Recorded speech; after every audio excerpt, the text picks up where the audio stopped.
Welcome back to another video, guys. So in today's battle, we're going to be fighting my buddy Tom from Discord. And we actually did something fairly new within our Discord that we essentially created like a battle tower. And in the battle tower, you'll have to use rental teams. So this is a rental team that I got from within the server, and just went ahead and used it to see how it'd fare against one of our Battle Frontier brains. So really excited for this match today here. As you saw, this team is going to be based around that Indeedee and the Halucha with a Psychic Seed. So it looks like it's going to be able to get some speed, essentially speed control type of team is what it seems like. But anyway, I'm going to just lead off with the Masquerain. Looking at my opponent's team, I wanted to try and slow down the Jolteon and Barraskewda, so that way my Barraskewda can outspeed them. So I went ahead and just start off with the Masquerain and Indeedee to ensure that there was no priority that could be done, so my Masquerain can set up Sticky Web for free here. And then pretty much just sack this thing off, because it won't really be able to do anything to my opponent's team. But I do go ahead and terrestrialize my Indeedee, just because I feel like that would be the best play with this Goodra being Dragon type. It's so tanky. I just figured this would definitely be the most viable option.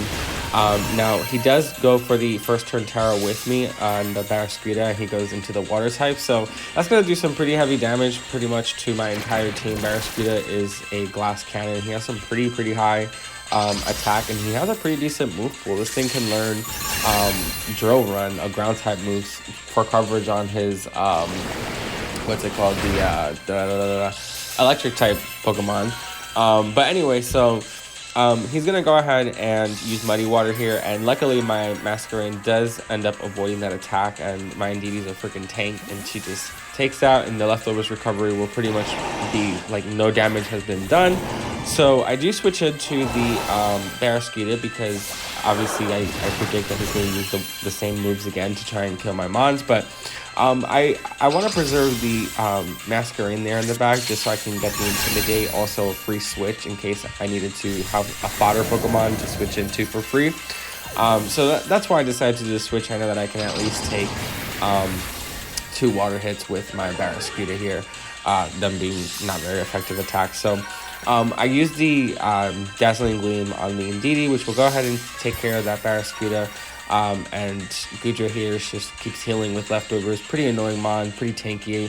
Goodra's a especially defensive Mon, so it being especially defensive and taking a super effective attack from a stab fairy move is pretty impressive, honestly, to say the least. But anyway, Jolteon comes in here, and I know that Jolteon here would typically outspeed my Barraskewda, but with the Sticky Web that was just put up, I know that I'll be able to outspeed it and knock it out in one shot with Drill Run, unless it was Focus Sash, and that would have been pretty unfortunate for me.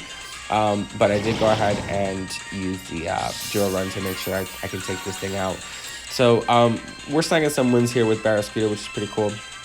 And then the Goodra's going to protect there, so pretty annoying, but it's okay because I wasn't even going to attack it anyway. So that was a free turn for me. And then my opponent's going to come in here with the Kilowattrel, which I really don't want to stay with the Kilowattrel, because I know that this thing usually will be Focus Sashed, and I can try to revenge kill it with an Aqua Jet with the Barraskewda. So I didn't want to sack that thing off, and I'd rather just bring in the Spiritomb here, which is a pretty tanky, annoying Mon. It has the Iapapa Berry. That's a pinch berry that heals a third of your health. And it also has Pain Split. So Spiritomb has really high defenses but low HP. So with Pain Split, that's a pretty good combination, because he can take some hits, and then the Iapapa Berry heals him up, and the Pain Split heals him up. And every Mon has more HP than he does, so he usually tends to get back right into full health and healthy again with Pain Split. But anyway, so I'm going to go ahead and use Hex here, and then switch into my Sylveon to use Hyper Voice. Again, predicting that I had Focus Sash, just wanted to kill this thing, which I did, and my opponent switched out to Electros, so that was pretty neat that I was able to take that Kilowattrel out. Now, with the Electros, this is usually a physical attacker Mon, so I didn't want my Sylveon to get killed here with a Wild Charge or you know, potentially him setting up coil and then just doing all sorts of shenanigans. So what I wanted to do here is use Will-O-Wisp on the Electros, so that way I can go ahead and essentially mitigate the amount of damage that my Sylveon takes from the physical attacks. And I know that it can take at least one Hurricane from the Pelipperson's. Sylveon has pretty decent special defense, so that's exactly what I do here. I get the Will-O-Wisp off. I'm glad I didn't miss, because I think it's 85 accuracy for Will-O-Wisp, but I do go ahead and get that Will-O-Wisp off, and then I bring in the Kira, the Sylveon. So just in case you weren't aware, Kira is the way that you evolve an Eevee into a Sylveon by nicknaming it Kira from Pokemon Go, so that's what inspired the name. But anyway, so my opponent's going to try and get the flinch off on me since he has that Tailwind to outspeed, and luckily it doesn't activate the flinch, and I do live on really low HP, which is really awesome. But I do take out the Electros, so that was pretty cool. And then Goodra comes back in. He uses Protect, and I should have predicted that. But honestly, it didn't matter because obviously Hyper Voice hits both sides of the field, and I used Sucker Punch. And I was so confused here at how Sucker Punch was hitting the Pelipper with Psychic Terrain.